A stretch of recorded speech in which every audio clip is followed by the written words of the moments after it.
Hello, mental health clinicians, practitioners.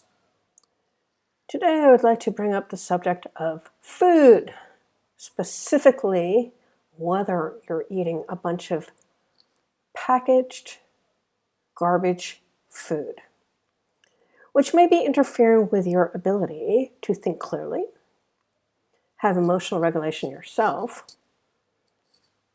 or perhaps creating toxic reactions inside your body.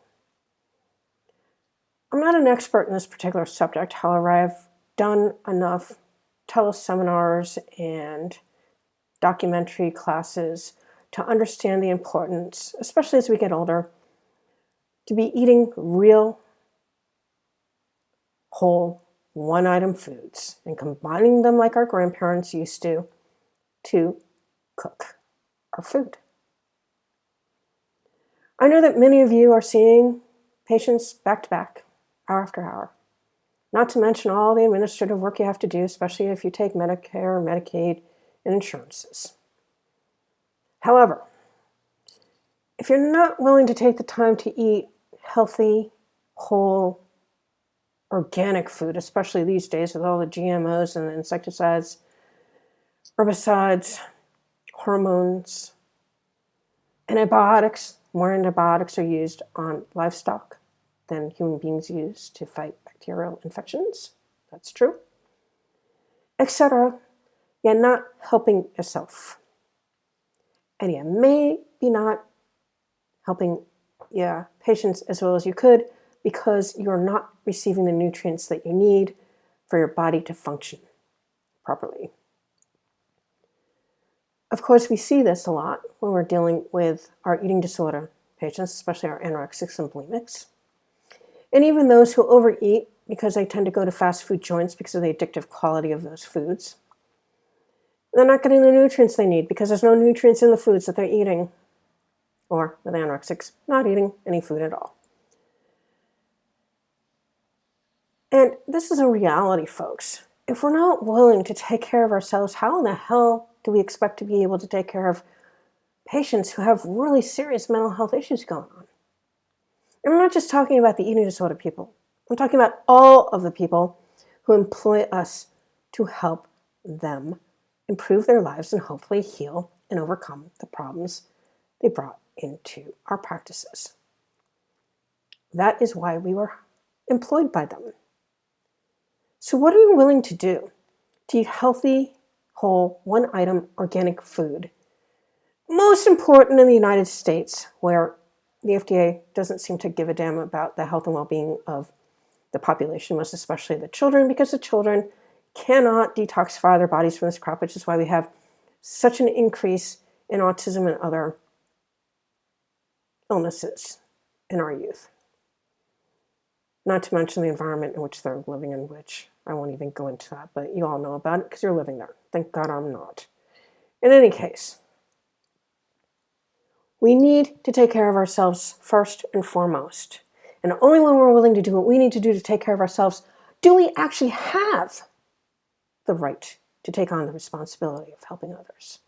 Because one of the things that I learned when I was working with very sick, mentally ill clients in my first job as a social coordinator is that when we're not walking our walk, our clients see through our bullshit. In fact, I was amazed at the insights that they had actually regarding the counselors.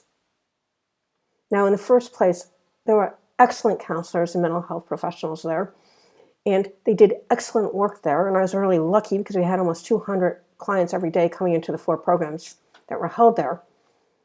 So I got really good mentorship. But once I left that workplace, it all went downhill. Directors of the other programs, one of them actually got so depressed, she had to leave the program and enter a program for depression herself. True story. And then the person who came in to replace her was in the military, and he had no clue what the hell he was doing with any of these mental health clients. He just had unrealistic expectations for what they were capable of doing, the reason they were there in the first place. It was just ridiculous. and caused a lot of harm to some of the people in our program. And it just went downhill from there. So it's important for us to take care of ourselves and be role models in how we do that. Because if you don't, your patients aren't going to listen to you anyway. And they may leave your practice without telling you why. Something that I hear a lot about on Quora. There's a lot of questions from patients speaking about, is it okay if I just don't go back to my therapist? I don't like them. Or something of this nature. And I always tell them, not really the best idea.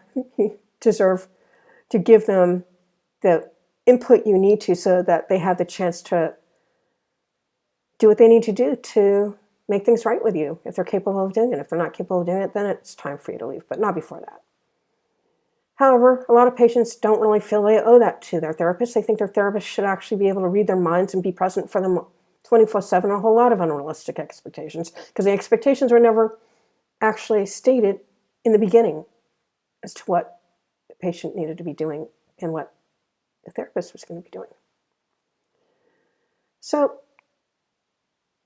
help yourself to feel better, have more energy, be able to think more clearly, and get the nutrients you need so that you are able to make your neurotransmitters, so long as you're fairly healthy, so that you can be the best that you can be, not just for working with your patients, but for your life, your own quality of life. It's definitely worth it.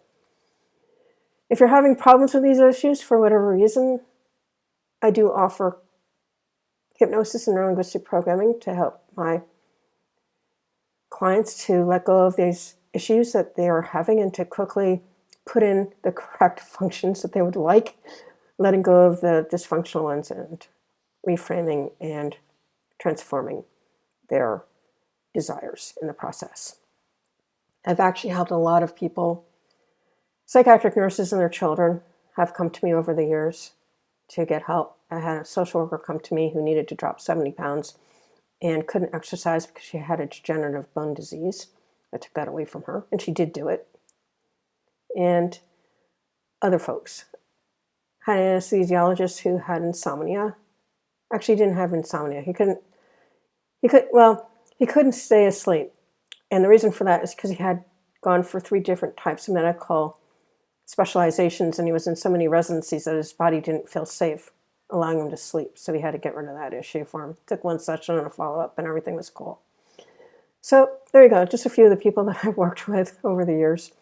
I had a couple of psychiatric nurses who brought their kids in, one because her kid wouldn't take the medication, and we cleared out his problem. It was an anxiety issue. And I had another one, psych nurse, who brought her daughter into me, who was very upset about the boyfriend breaking up with her, and that took exactly 1 session to help her clear up. So these things don't need to take forever and ever to do, people. They just don't. And that's why the allopathic medical people come to see me. All right? It's true. And if you feel that would be helpful, fabulous. I will leave my information in the description below so you can get more information in a free consultation call. It's all done online. And schedule is pretty flexible because I don't believe in seeing a ton of patients, or in my case, clients, back to back. It doesn't work for me and it doesn't work for them. And you get the time you need to actually get the healing done. It's not 50-minute sessions by any stretch of the imagination. My sessions are longer because I'm looking to get to a certain point in the process where my clients are feeling a lot better for having come in for the session before releasing them. Always healing whatever comes up before the end of the session. It is a much healthier way to do the work, in my estimation. My clients appreciate it a lot. Nobody wants to be upset or crying and being told, as their therapist is looking at the watch, they have to leave in 5 minutes. Time to start closing down the session. Not a good feeling. So anyway, that's what I have for you for today. As always, I thank you for spending your time with me. Till next time, bye-bye all.